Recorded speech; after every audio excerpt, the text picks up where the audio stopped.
prohibited. But the best sunnah is, and this is the custom in Islam now, because nowadays nobody is giving someone black color clothes, white color clothes, yellow color.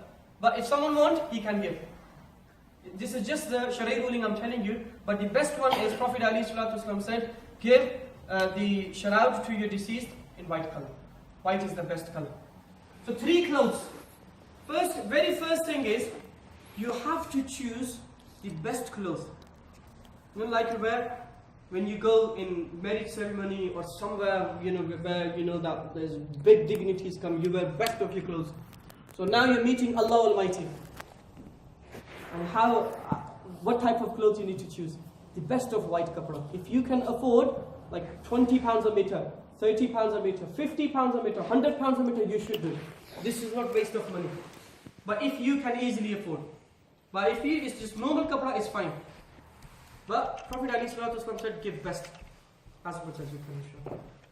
First cloth which we will cut is 1 foot more from the head side of the length of the deceased and 1 foot more from the feet side. So basically, if someone's height is 6 foot, then we will cut this first cloth 8 foot. Okay? One thing you have to be very careful, if someone is really healthy, then this diameter is not enough for him. And you can't stitch from the middle. You have to buy a cloth which diameter is double than this. And you will easily find. If you're not finding someone, then you will use 2 clothes on top of each other. But you can't stitch. Okay? But if I'm saying tika, and tika means in Urdu, it means okay. I'm happy to say tika or G. G means yes, and tika means okay. Okay. First cloth, second cloth. Second cloth we will cut according to the average height of the person. So if someone is 6 foot, then we will cut this cloth 6 foot. 6 foot. Third one. Third cloth we will cut averagely from the head till including his knees. So if someone's height is, let's say, 6 foot, and we can say 4 foot or 5 foot. Easy, better is 5 foot. So 5 foot, but double the size. So 5 foot front, 5 foot back. So 10 foot we will cut the last piece. Okay? Yeah. Okay? Okay. Again, the first cloth, 8 foot, 1 foot top extra, 1 foot bottom extra. Second, according to the height. Third, from head till his knees, but double the size. So 5 foot and then 10 foot. But this cloth, which is the biggest one, the first cloth, 1 foot extra, is called lifafa. In Arabic terminology, we say lifafa. And second cloth is we call idar. Izar means according to the height. And the third one is kafni. Kafni is in other word is kameez. Shirt in English. Shirt is from head till including the knees. So how are you gonna give coffin? Very first thing, you will make some strips of the same cloth, white cloth, long enough, because at the end we will tie the deceased. So imagine just there is a coffin box. So very first thing, you will put 3 strips in the coffin box. First, and then in the middle second, and then third. And then very first, you will put the 1 foot extra from top, 1 foot down, top, this cloth first.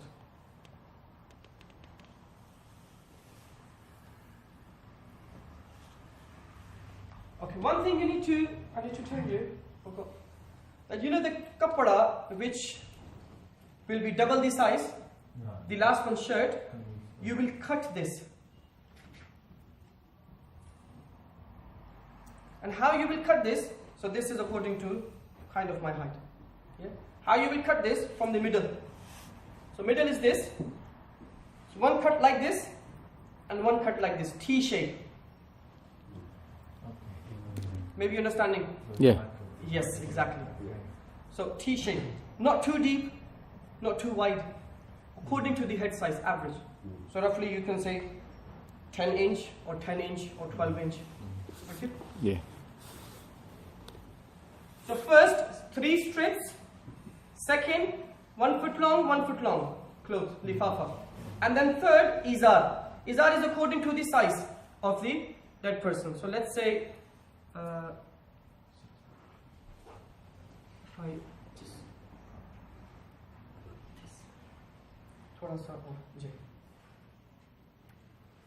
and then third, kafni, shirt. How are we going to place the shirt? We'll place the shirt right on top of the second cloth, like this. This is how we will place coffin in the coffin box. And now before putting the deceased here, we will remove this part. Yeah. And now there's a space here for the head. So this is how we will put the deceased right in the middle. So very first thing we will cover, we are not uncovering his private part. The fresh cloth is still there. So when we put this back, his head will be come out. Yeah. Okay, so automatically this will be his sitar. But this is not enough. Still now you will not remove that kapra. Still now you will not remove that cloth which is covering his private part. So what you will do, first thing, left hand side you will cover the first cloth.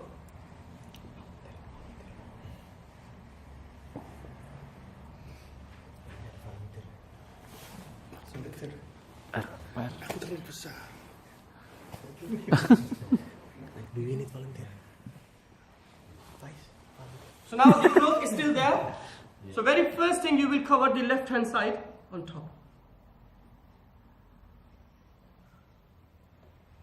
And now right hand side. Why are we starting from left? Because right must be on top. Right. Okay.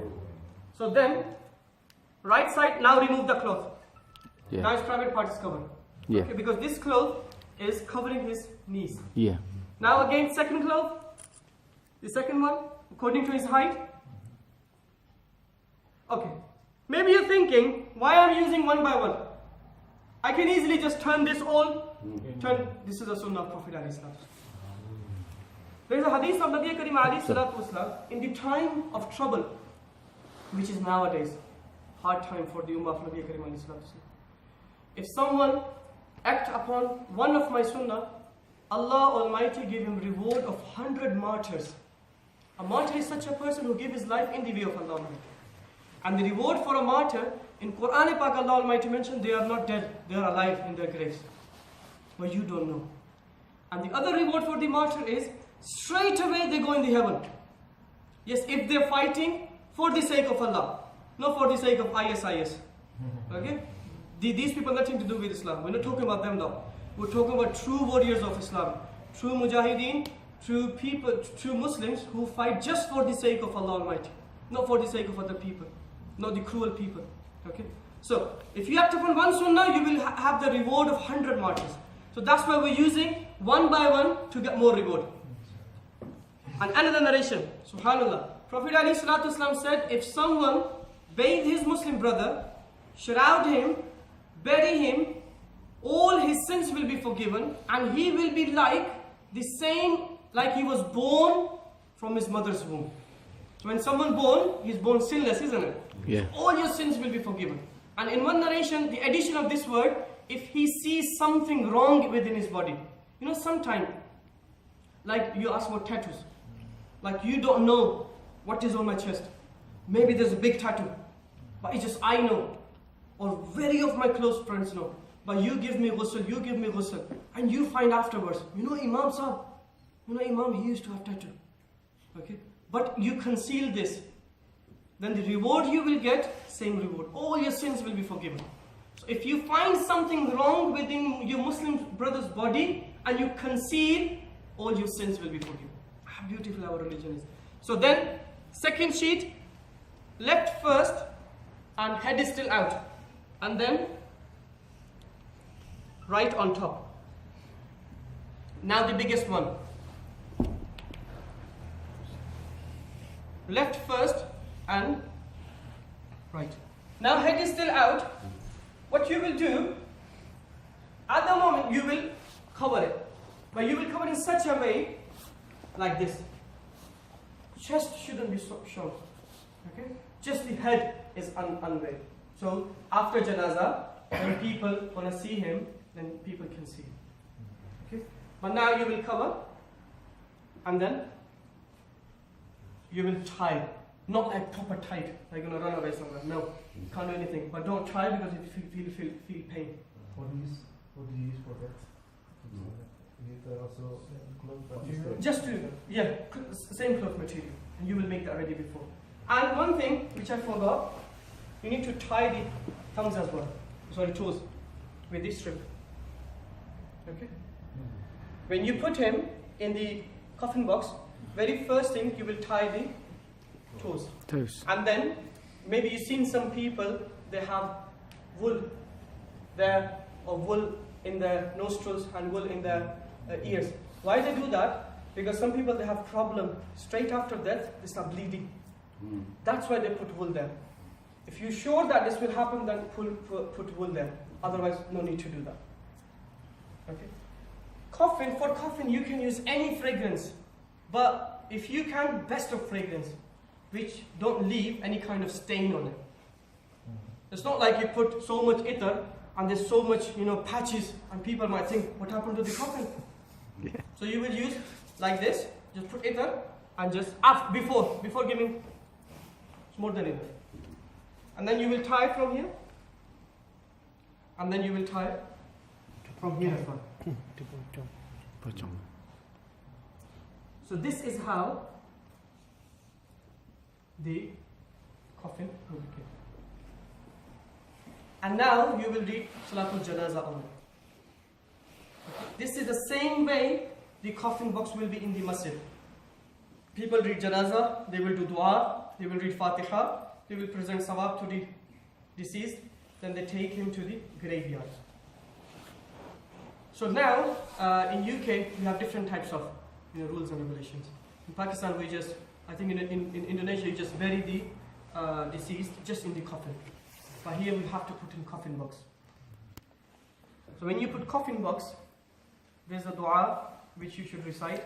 And then if you don't remember the dua, just read Sallallahu Alaihi Muhammad Sallallahu Alaihi Wasallam or do zikr and then start pouring matti. First, you will not put with the finger, here, with your hands. This is a sunnah as well. Keep remembering your death as well. When you bury someone, just remember that today I'm burying someone, tomorrow maybe someone will bury me. Today I'm giving ghusl to someone, tomorrow someone will give me ghusl. If I give ghusl to someone according to teaching of Islam, inshallah, somebody might give me ghusl as well according to this. But if you think, no, just get rid of him, then maybe when you will be in that state, you will find the same people. So you have to be very careful. You have to thinking all the time, just putting yourself in that state, that you are laying down. People are doing this same to you. Inshallah, you will remember your death. Prophet ﷺ was asked, Sayyidah Aisha radiallahu ta'ala anha asked, Ya Rasulullah ﷺ, there are so many blessings and bounties in ni'mat for the martyrs who give their life in the way of Allah Almighty. But Ya Rasulullah ﷺ, will the other Muslims, any kind of Muslims, will get the same reward? Sayyidina Rasulullah ﷺ replied, yes. Then Sayyidah Aisha radiallahu ta'ala asked, Ya Rasulullah ﷺ, who are those people? Who will be those people? Sayyidina Rasulullah ﷺ replied, all those people who remember their death 20 times a day. 20 times is a metaphorically meaning. It's not like you just remember 20, death, maut, not like that. It means like whenever you're about to approach any sin, you remember your death. Whenever you're about to do something wrong, which is haram, you remember your death. This is the meaning of this hadith. Then that person will get the same reward of a person who given his life in the way of Allah. So now you will put the coffin box in the grave, and then you will put one by one with right hand soil inside the grave. And afterwards, when everyone finished, then you will use the shovel to put. So we start from the head side of the Any side, head side is good, but any side you can do. And after when you make the grave, again this is not sunnah, but this is the tradition of the pious people to read the first ruku of Surah Baqarah from the head side of the grave. Just stand on the head side of the grave and recite one time the first ruku of Surah Baqarah, and then last ruku of Surah Baqarah on the feet side, and then give adhan as well. Why give adhan? Because Prophet ﷺ said, whenever someone pass away, doesn't matter, pass away right in the middle of night, early in the morning, midday, evening, for him the time will be Asr time. It's just a thing, and it's a strange thing, but Prophet ﷺ said we have to accept. That's why scholars, they said give adhan, so that person he's still connected, he's listening. And then some scholars even say read some Quran when you bury him. Read Quran to his grave, and in such a voice that it reads. Once companions of Prophet ﷺ walking with Prophet ﷺ, Nabi Karim ﷺ said loudly, Assalamu alaikum ya ahl al-qubur. And companions there, Ya Rasulullah ﷺ, they are dead people. How they are listening to us? Prophet ﷺ replied, their power of hearing is more than you. They can hear you, you can't hear them. So that's why scholars said, after burying someone, recite Quran first. Or if he is keen to, Islamic nasheeds, which are proper, not like which are out of boundaries of some, I'm not talking about them, then read them as well. But best to read Quran. Best to read Quran, so at least 10, 20, 30 minutes. Because after you took 40 steps from the grave, 2 angels will come. And now there is a time for him to give the test of grave. So first he fought the battle when he was about to depart from this dunya with shaitan. And now this test, second main test for him, 3 questions angel will ask. They will make him sit down again, and 3 questions. Man Rabbuka, who is your Lord? Ma Dinuka, what is your religion? And then angel will show him the beautiful face of Prophet Muhammad sallallahu alaihi wasallam in the grave. And they will ask, Ma kunta taqulu fi haqqi hadha rajul. In the dunya, what you used to say about this personality. They will not ask them now what you say. In the dunya, what you used to say. And then if all 3 answers will be right, the window from hellfire will open for him. And straight away, less than the second, the window will be closed. And then the voice from unseen will come that because you lived your life according to Islam, this is not for you. This is not for you. Then the window from Jannah will open for him. Until the day of judgment, his grave will be turned into garden of paradise. There are so many videos even on internet. After 100 years, after 200 years, after 600 years, after 70 years, grave open and the deceased person is laying down. Even the coffin is right. After 40 days, according to medical science, after 40 days, stomach blast inside the grave. After 40 days. And 80 days, the body decomposed. For a normal person. But for a good Muslim, Allah Almighty saved his body. From all types of insects, from all types of, things, punishment in the grave. Until the day of judgment, the body will be staying like this. But just for the good people. And then, till the day of judgment, his grave will be the garden of paradise. So this is our almost full course is finished. Now, any question regarding coffin? Any question?